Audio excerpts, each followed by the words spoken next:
Bonsoir, et c'est par Carrefour que nous allons commencer. Carrefour condamné pour avoir payé plusieurs centaines de salariés un salaire inférieur au minimum mensuel garanti. 12 magasins sont concernés, parmi lesquels ceux de Villabé, d'Étampes et d'Évry pour ce qui concerne l'Essonne.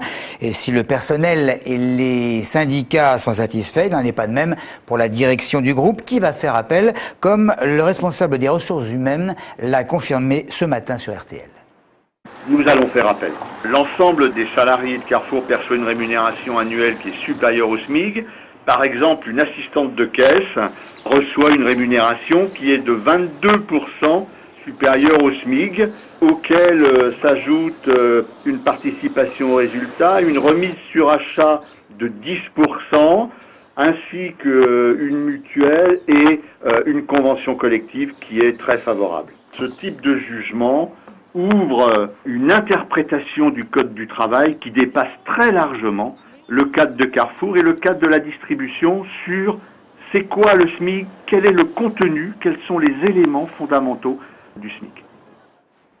À suivre donc très attentivement. Un appel à la grève illimité lancé par des syndicats aux salariés des bureaux de poste de Saint-Michel-sur-Orge. Les syndicats qui souhaitent le même scénario à Juvisy. En toile de fond, le refus des suppressions de postes envisagées. Et selon certaines informations, les bureaux d'autres communes comme à Igny ou à Gif-sur-Yvette qui devaient participer à ce mouvement y sursoient en raison de négociations en cours avec leur direction. Le bac, c'est pour demain, début des épreuves pour obtenir un diplôme créé en 1808. Une équipe est allée demander à quelques Essonniens s'ils avaient un souvenir ou une anecdote à raconter. Sincèrement, pour moi, le bac, ça n'a pas été une épreuve si difficile que ça. Donc, le souvenir, c'est une grosse angoisse, une inquiétude, une envie de réussite. Par rapport au travail que j'avais fourni tout au long de l'année, j'étais un peu optimiste. J'étais angoissée comme toutes les élèves. Oui, et puis voilà, c'est tout. J'ai eu mon bac comme tout le monde. Juste gardé que je l'ai eu, j'étais super content, quoi. Je suis arrivé en retard à mon épreuve de philo, voilà, c'est tout. Oh là là, j'ai passé là, ça fait longtemps, je me rappelle plus. C'est le stress et puis je souhaite bon courage à toutes les terminales. J'ai plus pensé aux mauvaises nouvelles plutôt qu'aux bonnes nouvelles et donc j'ai plus passé mon temps à réviser pour les rattrapages plutôt que fêter tout ça finalement pour l'avoir eu avec mention. C'est vraiment une joie qu'on ne peut pas expliquer quand on a ça. On se sent vraiment quelqu'un. Pendant les révisions, c'était assez difficile parce que comme je suis une fan de Roland Garros... Je me rappelle, c'est le sujet de philo. C'était un sujet et il fallait que je vise pas le 0 et donc j'ai eu 1. Nicolas Dupont-Aignan, en Grèce et même à Athènes, le député maire de Hyères et président de Debout la République soutient ce qu'il qualifie de révolte populaire. Il souhaite dire aux Grecs qu'ils devraient reprendre leur liberté en sortant de l'euro. Et pour ce qui concerne le nouveau plan d'aide en préparation en Europe, il considère que cela va, je cite, alourdir la dette française, saigner le contribuable et peser sur notre économie réelle sans pour autant sauver un seul Grec. Fin de citation. Voilà plusieurs mois maintenant que Xavier Dupont de Ligonnès est recherché par la police française et Interpol. Le meurtrier présumé de toute sa famille à Nantes n'en finit pas, s'il est toujours vivant, de se dissimuler avec, à ce niveau-là, énormément de talent. Cela dit, parmi des centaines de pistes que suivent les policiers grâce à des appels de témoins, il y a eu celle de Versailles, il aurait été reconnu dans un bus, et puis il y a la piste essonnienne avec une cliente de la station-service des Ulysses qui est persuadé l'avoir croisé.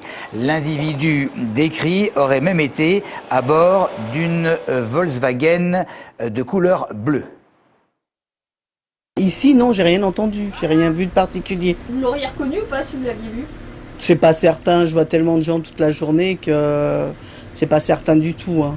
Et c'est vrai que je me focalise pas spécialement sur le visage de quelqu'un, donc voilà quoi. Déçu par les différentes cérémonies qui devaient rendre hommage au 15e anniversaire de la mort de François Mitterrand, le président du Conseil général, Jérôme Guedj, a décidé d'exposer dans le hall du département et dans les allées extérieures, le hall de l'hôtel du département bien sûr, les meilleurs clichés de Pascal Lebrun, photographe à Limours et qui eut la confiance du président pendant près de 25 ans. Christophe Garnier. Pascal Lebrun avait à peine 20 ans et même pas son bac en poche quand il a commencé à photographier François Mitterrand. En le suivant pendant près de 25 ans, il aura gagné sa confiance et accumulé plusieurs milliers de clichés. À l'époque, très peu ont été publiés. Pourtant, certains sont devenus célèbres. L'un d'entre eux ayant même été affiché au lendemain de la mort du président, place de la Bastille, en poster de près de 14 mètres, comme un ultime adieu à la foule. Une photo volée en quelque sorte 10 ans plus tôt, lors d'un meeting au cours duquel le service de presse avait interdit à Pascal Lebrun de travailler. C'est un peu ma revanche perso en disant, voilà, les gens qui étaient chargés de faire la communication du président m'ont expulsé et finalement c'est moi qui ai fait la photo à la Bastille. Ça c'est rigolo. Très vite, le photographe apprécie le naturel avec lequel se livre le futur président, tout en décelant chez lui la conscience d'une destinée exceptionnelle. Il est évident que quand on se prépare à avoir un destin tel que le sien, je pense qu'on est intimement convaincu que on laisse des traces, qu'il faut laisser des traces, qu'il faut laisser... ça fait partie du jeu. Visible dans le hall du département et sur les allées extérieures jusqu'au 15 juillet prochain, les photographies sont aussi exposées sur le site internet www.expomitterrand.essonne.fr. Plus de 300 participants ce soir à Mency, joueurs, présidents de clubs, services municipaux pour un colloque Sport sans violence sous la présidence du préfet à l'égalité et chances et du conseil général de l'Essonne. Il s'agit de travailler pour diminuer les incivilités dans le sport. Auparavant, au stade de Bondoufle, des jeunes issus des quartiers populaires et prioritaires étaient venus découvrir cette discipline pratiquée évidemment dans le département. Audrey Coll. Football, rugby, volley, basket, handball, boxe et football américain, tous les sports étaient réunis aujourd'hui au stade Robert Bobin d'Évry-Bondoufle. Des classes de CM1 et CM2 participaient à cette journée afin de clore une année de sport sans violence. Ce sont des classes de l'UCEP, Union sportive de l'enseignement primaire, qui participaient à ce projet. Un projet d'autant plus important qu'il s'adressait à des jeunes issus de quartiers sensibles. Le but, c'est de leur faire prendre conscience de ce qu'est la violence pour qu'ils évitent justement d'avoir ces comportements violents. Donc les opérations tout au long de l'année sont menées justement dans ce sens pour qu'ils puissent, entre eux surtout et vis-à-vis des autres, avoir un comportement de fair play, de respect, etc. L'initiative de cette journée revient au district de l'Essonne de football. Pour eux, il est important de faire reculer la violence au profit de valeurs indispensables à la pratique sportive, comme le fair play, le partage, l'entraide et l'esprit d'équipe.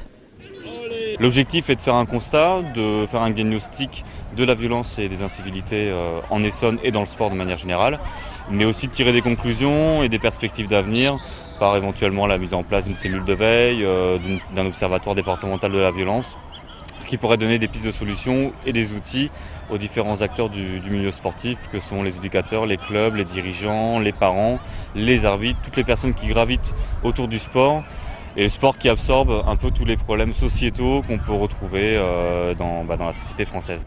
Cette journée sportive s'organisait pour la première fois. Les enfants se seront battus toute la journée, mais cette fois seulement pour gagner. Voilà, et le colloque, il vient de débuter donc à Mency ce mercredi soir et il durera jusqu'aux environs de 22h. C'est tout pour l'actualité. Merci de nous avoir suivis.